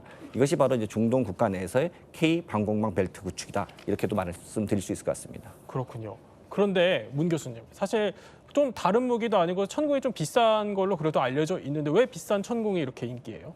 지금 러시아 우크라이나 전쟁 보면은 탱크와 무인기의 싸움이잖아요. 예. 근데 실질적으로 우리가 쭉 봐왔던 것 전쟁 중에는 이스라엘 헤즈볼라, 이스라엘 하마스, 이스라엘 이란 전쟁은 계속 미사일로 하잖아요. 미사일. 네. 유럽은 또 미사일이 엄청나게 활용되고 있단 말이죠. 그다음에 이란하고 이스라엘 같은 경우는 또 그 중간에 거대한 나라가 있기 때문에 1500km랑 날려야 된단 말이죠. 네. 그렇기 때문에 미사일을 사용하기 때문에 미사일은 항상 위협이 드는 거예요. 그다음에 이란 같은 경우는 해안에 쭉 미사일을 또 깔아놓고 있어요. 그렇기 때문에 중동에서는 미사일을 막지 않으면 큰일 난다. 예. 이런 위기감이 있어요. 그렇기 때문에 이 한국에서 수출한 천궁이 유명하더라. 가격도 싸고. 그래서 이걸로 지금 방공만을 다 봉쇄하는 거예요. 그러면서 나 한국 거 샀어. 건들지 마. 아, 네. 이렇게 서로 이제 야, 이 정도면은 둘이 싸워도 뭐 소득이 없어. 우리 다 설치했어. 이렇게 선전하고 있는 거죠. 네. 그럼 지금 천궁의 한번 성능이 저희가 그래픽으로 준비가 되어 있다는데 한번 보면은 좀 설명을 부탁드릴게요. 천궁에 지금 보면은 그렇죠. 예. 교전 통제소. 그다음에 레이더를 먼저 잡아요. 네. 그다음에 교전 통제소 쏴라. 그러면 이 유탄 발사해서 이제 사격을 발사를 하는 건데, 지시하는 거죠? 네. 발사를 하는 건데 아무튼 이 단계가 좀 복잡한 것 같이 보이죠. 그다음에 이제 날아가는 이런 장면 이런 것들을 보면은 복잡한 걸 보지만은 이게 사격 시험해 가지고 100% 맞췄다. 100%. 아, 그래요. 네. 그리고 그거를 인증을 한 걸 보여주고 하니까는 아, 그거 정말 가격도 싼데 엄청 좋네. 이 소문이 난 거예요. 아, 그런데 이거 천궁을 수출할 때 보니까 기술을 이전해주는 조건이 포함이 되어 있다고 하더라고요. 그럼 힘들게 우리가 좀 개발한 기술을 왜 줘야 하냐? 그럴 만한 이점이 있는 거예요? 사실 뭐 천궁뿐만 아니라 우리가 예. 폴란드의 K9 자주포라든가 K2 전차 그리고 또 호주의 레드벨 이런 무기들을 수출할 때 그 해당 국가들은 사실 기술 이전 같은 거나 현지 생산 같은 것들을 요구를 합니다. 네. 근데 이것을 사실 부정적으로만 볼 필요는 없을 것 같아요. 사실 유사시에 전쟁이 났다고 생각해 보십시오. 예. 대한민국의 그 주요 우리 방위산업체들이 있는 곳으로 가장 먼저 타격점이 돼서 공격을 당할 거 아니겠습니까? 그러면 우리가 전 세계 다양한 국가로 이런 생산 기지를 다원화시켜 놓는다는 것은 유사시에 우리가 더 빠르게 네. 우리의 무기들을 다양한 공간으로부터 공급받을 수 있다는 측면에서 또 다른 전략적인 의미가 있다라고 보시는 게 좋을 것 같습니다. 이거 말고도 K방산으로 또 얻을 수 있는 게 있어요? 한국에 있으면 MR로라는 단어를 모르면 촌놈이라고 해요. 방위산업에서 MR로. 그게 뭐예요? 정비 유지. 아, 네, 그래서 이 무기를 팔면은 가서 정비도 해줘야 되고 부수품도 공급해주고 그랬댔잖아요. 네. 그다음에 정기 수리를 해줘야 되고 그래서 우리가 이제 무기를 팔면은 야 무기 파는데 왜 돈 빌려줘 그러잖아요 우리가. 예. 돈 빌려주면서 파는 이유가 그걸 하나 팔으면은 탱크를 하나 팔으면 이게 이제 3 정도 돼 3. 근데 계속 한 20-30년에 거쳐서 가서 공급해주고 부품 공급해주고 수리해주고 이게 한 7이 드는 거예요. 네. 4나 6이나. 이 정도 되기 때문에 이거는 하나 파는 것이 중요하다 일단. 그래서 거점 확보하고 파는 것이 중요하기 때문에 그래서 무기를 많이 팔고 있습니다. 그렇군요. 그러면 또 세 번째 스테디셀러, 베스트셀러 한번 보겠습니다. 세 번째는 자, 비공이 뜨네요. 미국 수출의 유망주라고 하는데 이게 무슨 뜻인가요?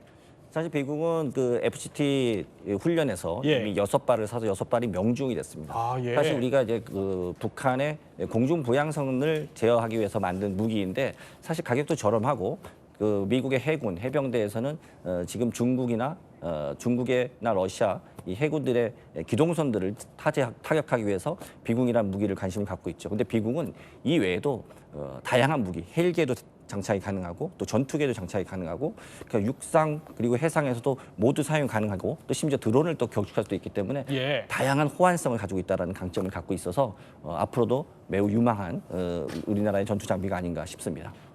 지금 자막을 보니까 뭐 굿, 오케이, 미 평가서 박수 터진 비궁 그러면서 지금 영상이 그렇습니다. 뜨는데 이게 보면 예.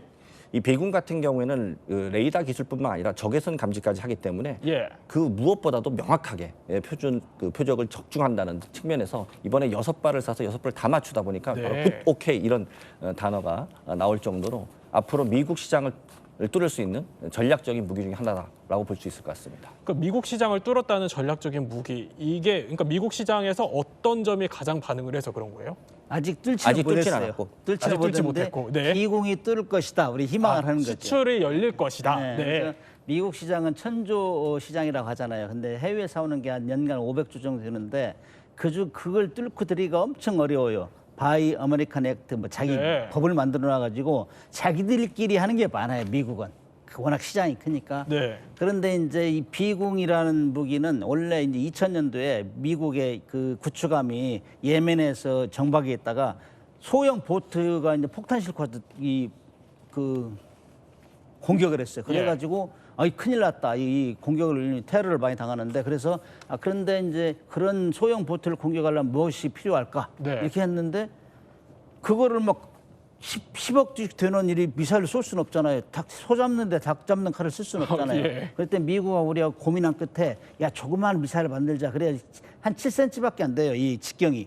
그거를 이제 미국하고 둘이 우리하고 공동 개발을 하기로 했는데 네. 미국에서 다른 사업 때문에 우선순위가 밀린 거예요. 예. 우리가 이제 그걸 계속 지속적으로 개발했는데 우리는 뭐 전 NLL 근해에서 이제 공기 부양정이 막 내려오잖아요. 북한 개전 초에 네. 그걸 공격하고 고민 많이 하고 있었어요. 근데 그걸 우리도 공격하자 해가지고 만들어가지고 우리 해병대 이 차량에 실어가지고 공격하고 있고 조금 전에 말씀하신 대로 이거는 항공기 헬파이어 미사일 비슷한 건데 요거는 이제 그 우리 코브라 헬기나 뭐 K1A나 이런 데 실어가지고 공격하자.